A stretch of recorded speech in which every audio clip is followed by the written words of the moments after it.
अर्चना मेरे बड़े साले की पत्नी है। वो मुझसे लगभग 10 साल बड़ी है। फिगर की बात करें तो उसके संतरे 34, कमर 30 और तरबूजे 36 के हैं। उसका पूरा बदन ऊपर से नीचे यानी होठों से तरबूजे तक हल्का सांवला है, मगर नैन नक्श से ऐसी है कि एक बार देख लो तो पप्पू सलामी देने लगे। ये बात तब की है जब मेरी शादी हुई थी और मैं दूसरी बार ससुराल गया था। मेरे सोने का इंतजाम पहली मंजिल पर किया गया था। मैं बेड पर सो रहा था और मेरा साला चारपाई पर था। मेरा साला पास के अस्पताल में कंपाउंडर का काम करता था। वो सुबह जल्दी उठा और मुझे बाय बोलकर चला गया। मैं उस वक्त नींद में ही था। फिर मैं 6 बजे के करीब उठा। उस वक्त काफी धुंध थी तो मैं वापस से लेट गया और मुझे दोबारा से नींद आ गई। थोड़ी देर बाद अर्चना कमरे में आई। मुझे नींद आ रही थी तो मुझे उसके आने का एहसास नहीं हुआ। उसने धीरे से रजाई हटाई और मेरे पैजामे के ऊपर से धीरे धीरे हाथ फिराने लगी। चूंकि मेरी नींद कच्ची थी तो मुझे अच्छा लगने लगा। वो अपने नर्म कोमल हाथ मेरे पप्पू पर फिरा रही थी। मैं ये सब देख नींद में सोच रहा था जैसे कोई सपना हो, मगर ये मेरे साथ उस वक्त सच में हो रहा था। उसके हाथ फिराने से मेरे पप्पू में तनाव आने लगा। फिर मेरी नींद की अवस्था में ही उसने मेरा पैजामा नीचे कर लिया। मेरा पप्पू बाहर आ गया और उसने झट से मुंह में भर लिया। पैजामा हटाकर वो मेरा पप्पू चूसने लगी। मेरी एकदम से आंख खुली और इससे पहले कि मैं कुछ बोलता, अर्चना ने मेरे मुंह पर हाथ रख दिया और आंख मारी। उसने दूसरे हाथ में मेरा पप्पू पकड़ लिया। कहने लगी, नंदोई जी, घर पर कोई नहीं है। माँ और दीदी ताऊ के घर गई हैं। यहाँ हम दोनों ही हैं। डरिए मत, मजा लीजिए मेरी जवानी का। मैं कुछ न बोल सका। उसने मुझे धक्का देकर बेड पर गिरा दिया और ऊपर चढ़कर मेरे होंठ चूसने लगी। अब मैं भी तैयार हो गया और उसे कसकर कमर से पकड़ लिया। वो कहने लगी, नंदोई जी, मेरी ननद बता रही थी काफी मोटा और गोरा है आपका, पेलते भी लंबा हो, तो मुझसे भी रहा नहीं आया गया। मेरी चिड़िया भी सालों से प्यासी है, इसे अपने पप्पू का पानी पिला दो। मैं सुनता रहा और उसकी तरबूज मसलता रहा। मैं बोला, ठीक है, मंजूर है तुम्हारी बात, मगर मेरी एक शर्त है कि जब भी मैं यहाँ पर आऊँगा तुम मेरी ऐसे ही सेवा करोगी। उसने एक बार भी मना नहीं किया और आंख मारकर फिर से मेरा पप्पू चूसने लगी। वो इतने अच्छे से चूस रही थी कि जैसे मेरे पप्पू का खून भी निकाल कर पी लेगी। थोड़ी देर में मैं अकड़ने लगा। मुझे लगा कि मेरा माल इसके मुंह में गिर जाएगा, इसलिए मैंने पप्पू उसके मुंह से खींच लिया। उसने मुझे चपत लगाई और कहने लगी, मुझे इसका दूध पीना है, एक एक कतरा इसके माल का पी जाना है। मैंने भी उसकी इच्छा मानी और फिर से पप्पू उसके मुंह में दे दिया। मैं उसके मुंह को करने लगा। कुछ ही देर बाद मेरे लोहे जैसे सख्त पप्पू ने और ऐंठते हुए अपना गर्म गर्म माल उसके मुंह पे उगल दिया। वो पप्पू की प्यासी मेरे माल की बूंद बूंद अपने गले में उतार ले गई। उसने मेरा पप्पू को चाटकर अपने होंठ साफ किए और मुस्कुराकर मुझे थैंक यू बोला। फिर मैंने अपने पैजामों को ऊपर कर लिया। अर्चना बोली, नंदोई जी, चाय तो ठंडी हो गई है, मैं गर्म करके ला रही हूँ। अब की बार जब आऊंगी तो आपकी जीभ का कमाल देखूंगी। ये बोलकर उसने फिर से आंख मारी और चाय का कप उठाकर मटकती हुई चली गई। उसके जाने के बाद मैं सोचता रहा कि ये क्या बोलकर गई। मुझे इतना तो समझ आ गया कि अब की बार वो मेरे नीचे होगी, मगर जीभ चिड़िया पर चलवाएगी या संतरे पर। मैं ये सोचता रहा और लेटा रहा। मेरा पप्पू उसके बारे में सोचने मात्र से ही दोबारा तन गया।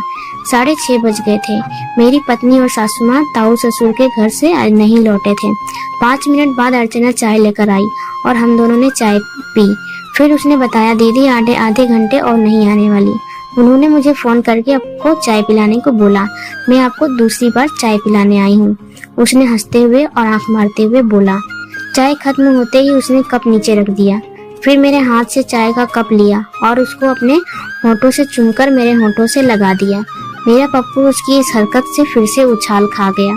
मेरे उफनते पप्पू को उसने पजामे के ऊपर से ही पकड़ा और उसे उसके गियर बदलते हुए उसको 1-2 बार दबाकर देखा। वो बोली, हाँ दीदी ठीक ही कहती थी, बड़े खिलाड़ी हो आप और आपका ये हथियार।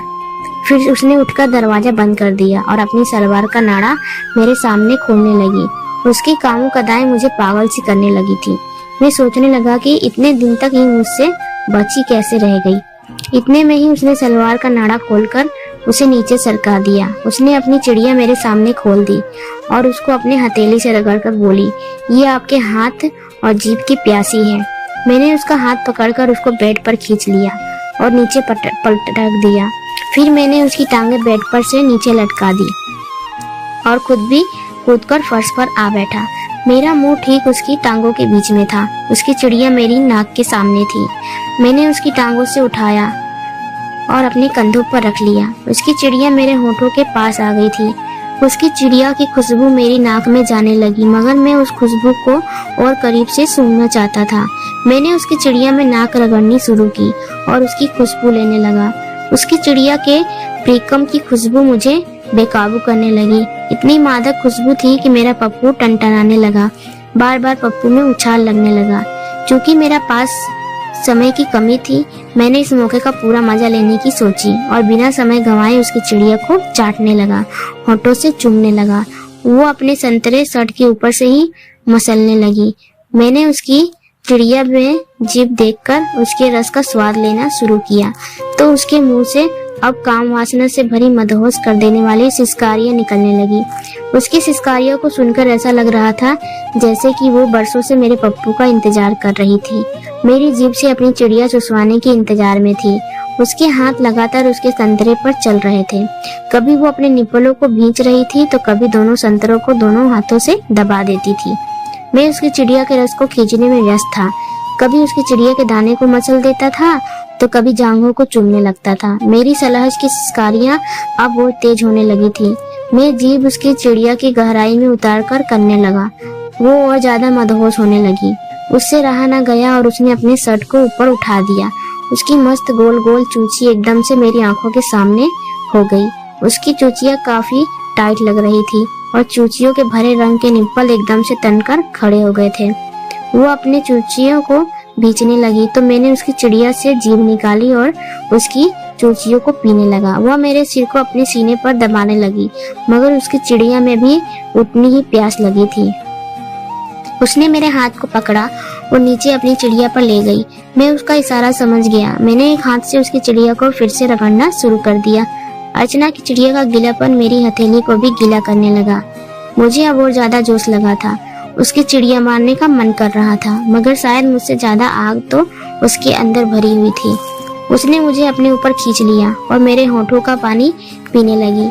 मेरी जीभ को काटने लगी। मैंने जीभ बाहर निकाल दी तो उसने मेरी जीभ को अपने होठों के बीच में ले लिया और उसको पप्पू की तरह चूसने लगी। मुझे बहुत मजा आ रहा था।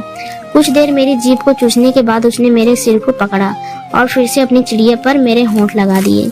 मेरी सलहज की चिड़िया अब पहले से ज्यादा कामरस छोड़ रही थी। उसकी चिड़िया का पानी बहुत स्वादिष्ट था। अब मैं बीच बीच में उसकी चिड़िया में उंगली भी करने लगा। चिड़िया में उंगली जाते ही उसकी टांगे चौड़ी फैलने लगी। मैंने उसकी चिड़िया में 2 उंगली दे दी, जिससे वो उचक गई। वो अपनी संतरे के निप्पलों को एक उंगली और अंगूठे के बीच में दबाकर मसलने लगी। उसकी वासना हर पल और ज्यादा तेज होती जा रही थी। मैंने फिर से उसकी चिड़िया में जीभ डाल दी। अब की बार उसने मेरे सिर को अपनी चिड़िया पर दबा लिया और खुद ही अपने तरबूजे को उठाते हुए मेरी जीभ से अपनी चिड़िया करवाने लगी। ऐसा लग रहा था कि इसकी चिड़िया से कोई ज्वालामुखी फटने वाला हो, जिसमें से लावा के साथ साथ धुआं भी निकलने वाला हो। मुझे अंदाजा नहीं था कि उसकी चिड़िया में इतनी गर्मी होगी। मैं लगातार उसकी चिड़िया को चूसता रहा और उसे जीभ से करता रहा। 5 मिनट की जीभ ठुकाई के बाद वो अकड़ने लगी और कहने लगी, मेरे राजा, आह आह मेरे राजा, मेरी चिड़िया का माल पियो, माल पीकर मुझे निहाल कर दो। मैं ये करना तो नहीं चाहता था, मगर उसकी सिसकारियां और उसके शब्द मुझे मजबूर कर रहे थे। इतने में ही उसकी चिड़िया ने पानी छोड़ दिया। मैं उसकी चिड़िया के रस को चाटने लगा और उसने मेरे मुंह को अपनी चिड़िया पर दबा दिया। मैंने उसकी चिड़िया का माल पी लिया। उसकी चिड़िया के रस का स्वाद काफी बढ़िया था। स्खलित होने के बाद वो काफी हाँफ रही थी। हाँफने से उसकी संतरे तेजी से ऊपर नीचे हो रहे थे। मैंने उसको सामान्य होने दिया। जब उसके संतरे हिलने बंद हो गए तो वो उठी और मुझे